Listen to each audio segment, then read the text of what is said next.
Thank you very much.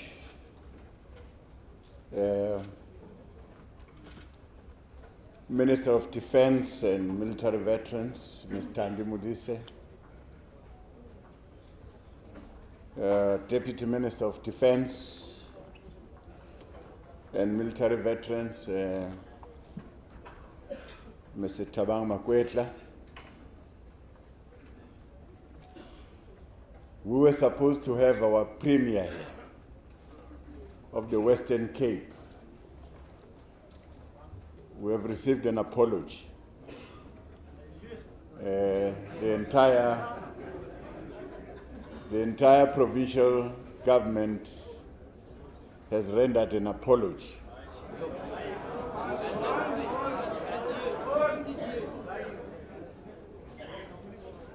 You don't trust that. I can hear that you don't trust it.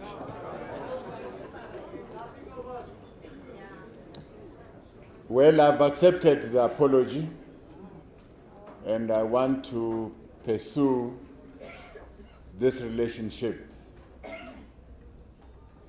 because it is not about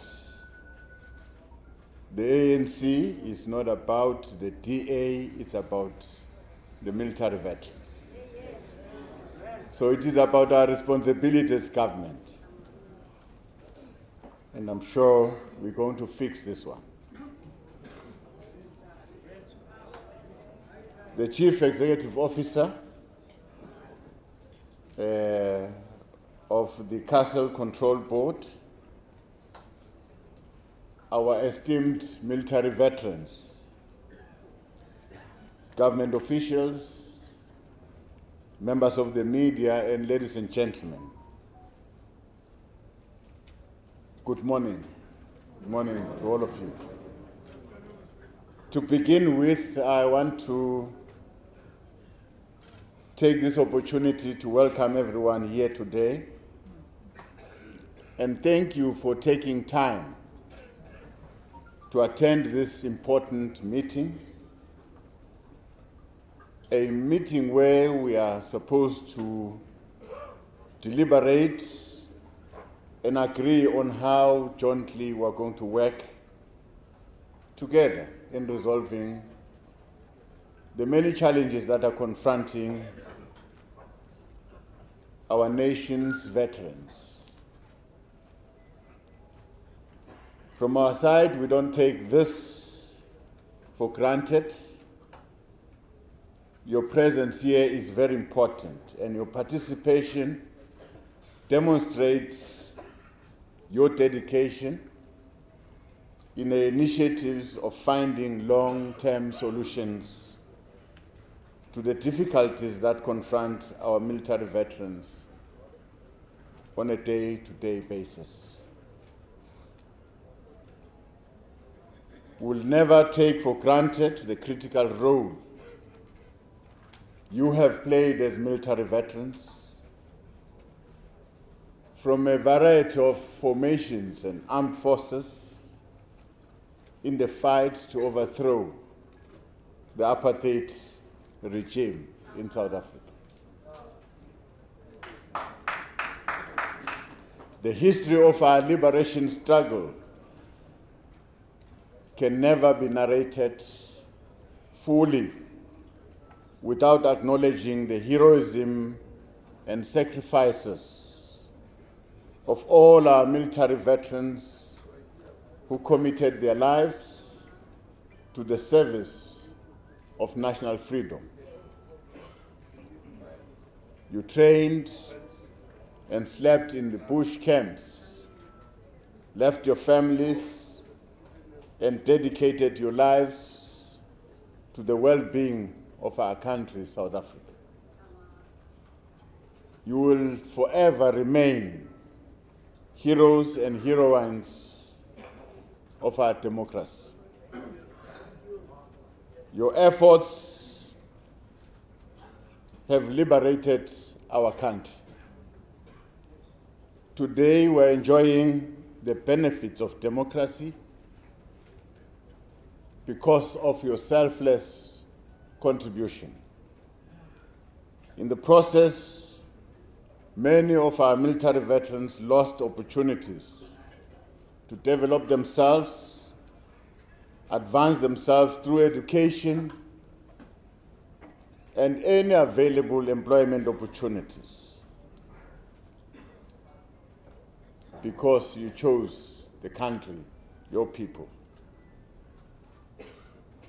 Most of these heroes and heroines did not have the opportunity to set aside their health and pension provisions to take care of their retired lives.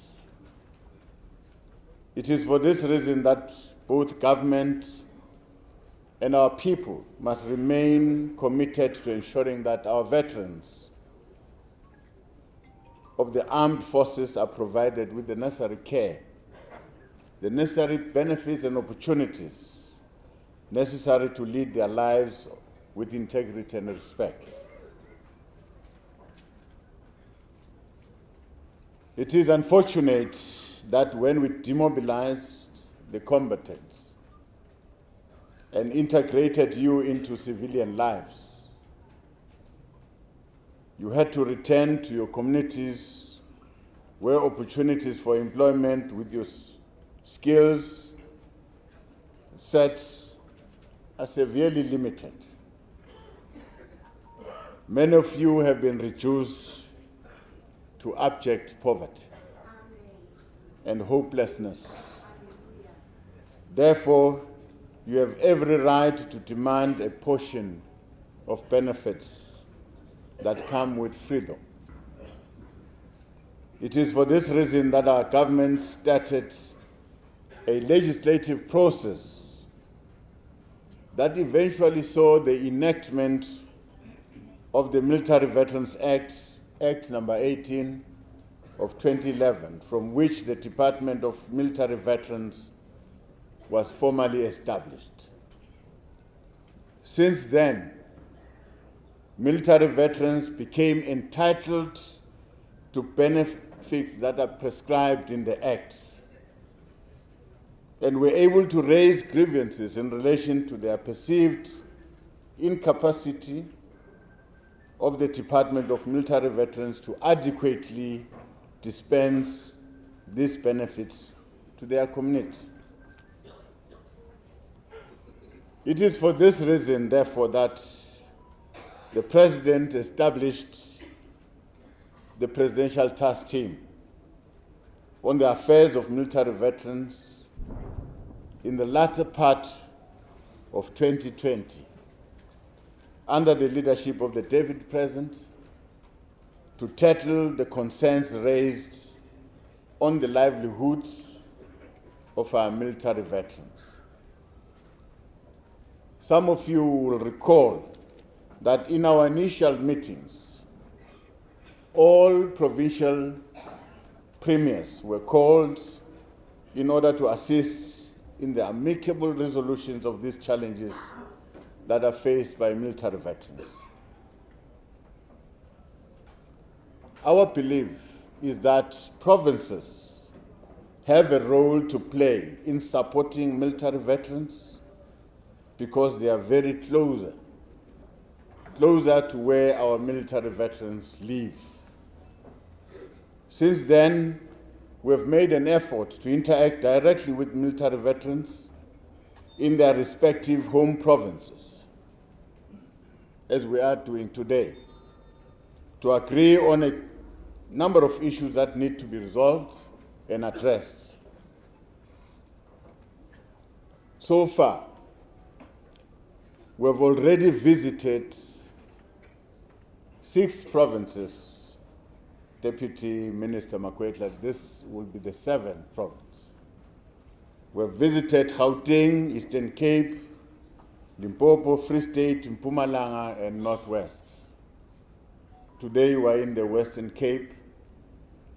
We are left with the Northern Cape and KZN.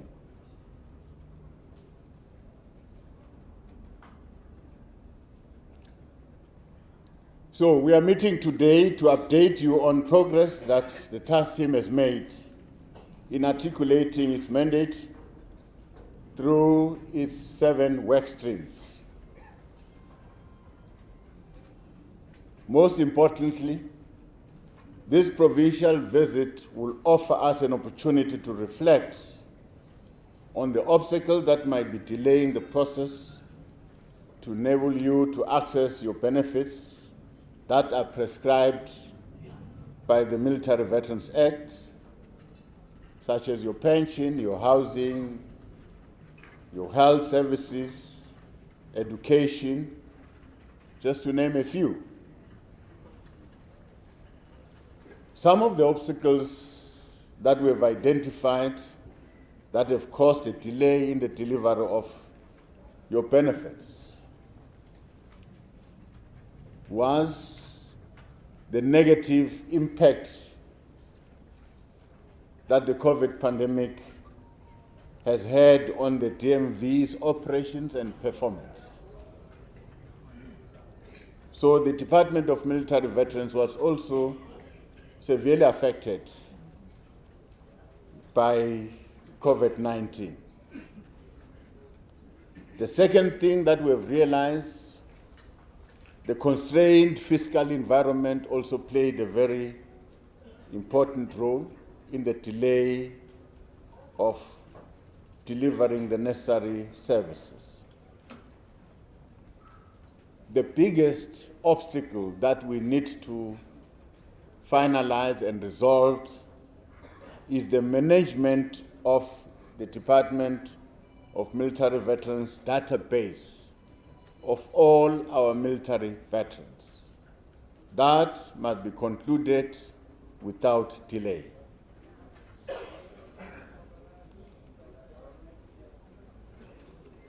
You may already know that we have reached a milestone when the Presidential Task Team approved the military veterans' pension policy. In this regard, the department has made budget provisions over the medium term to ensure that military veterans receive their pension. Currently, it is work in progress on the regulations in order to ensure that this pension benefits are paid out to military veterans.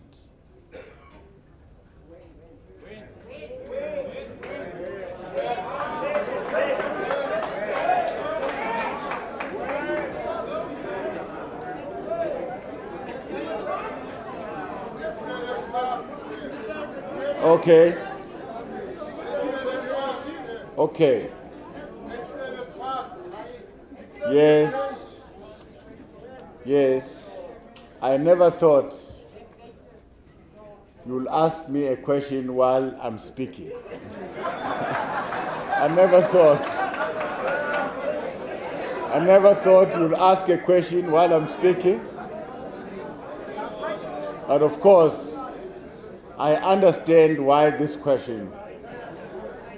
Because you've waited too long.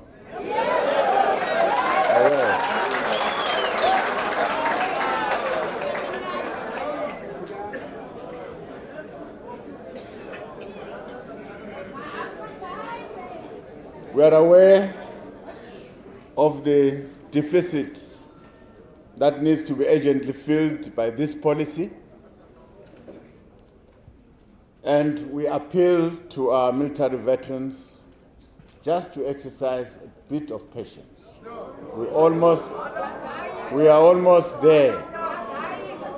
We are almost there. According to us,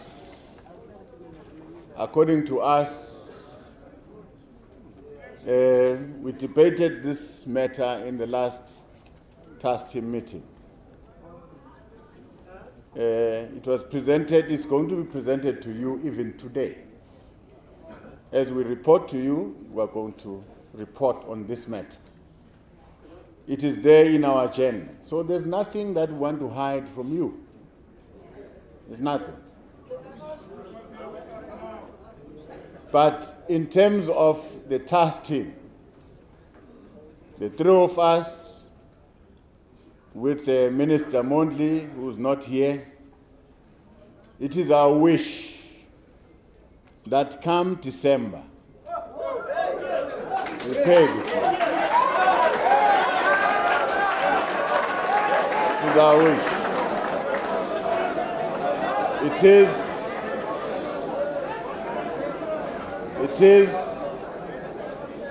It is our wish, and that wish is going to be presented to you today. They are going to update you on the progress that we have made.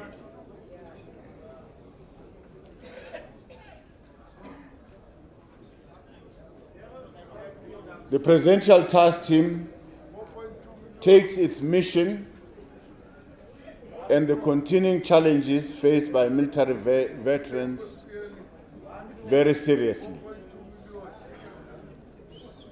And we are committed in ensuring that the plight of military veterans is accorded the highest priority in every government programs across all levels of government.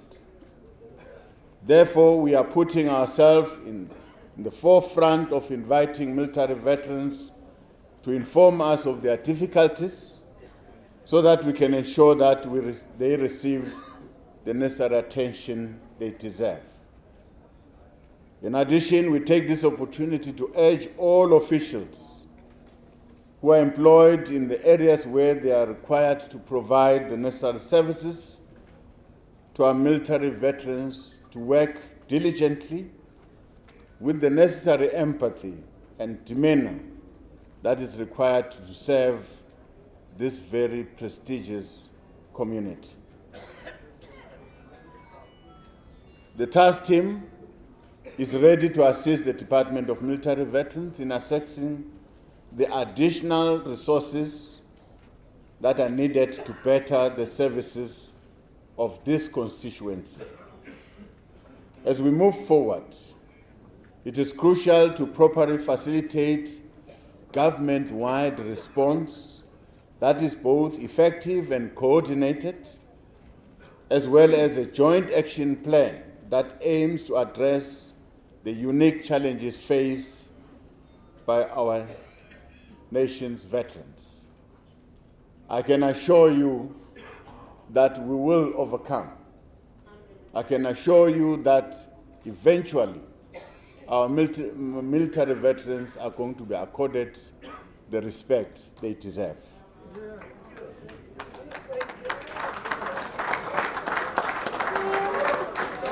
Part of the experience from the work of this task team has been the creation of coordinating structures in the offices of premiers through which various grievances of military veterans can be timelessly attended to. We are going to insist on that. We are going to work with even local government structures so that we attend to your matters timelessly.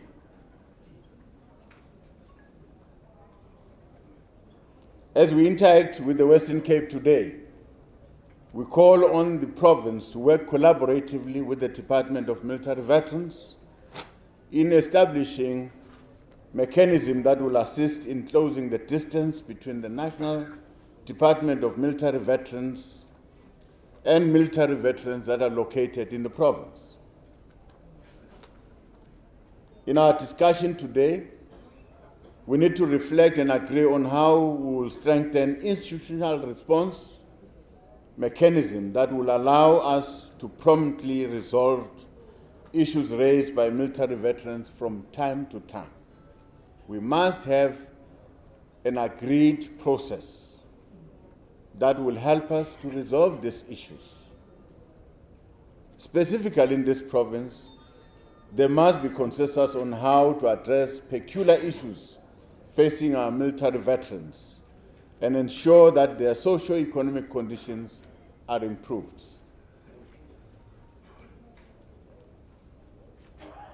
As a society that owes its very existence to the sacrifices of its own valiant sons and daughters, we must ensure that our military veterans and their families also have the opportunity to enjoy the fruits of freedom that they've helped to establish. Let me take this opportunity once more and thank you for coming here today. We are going to give you a progress report, and we're going to allow you to interact with us, raise questions, and we'll attempt to respond to every question. But I want to invite you to work with us as a task team. The journey might not be even. The journey might be uneven, but I want to assure you that finally we will conquer. Finally, we will succeed. Thank you very much.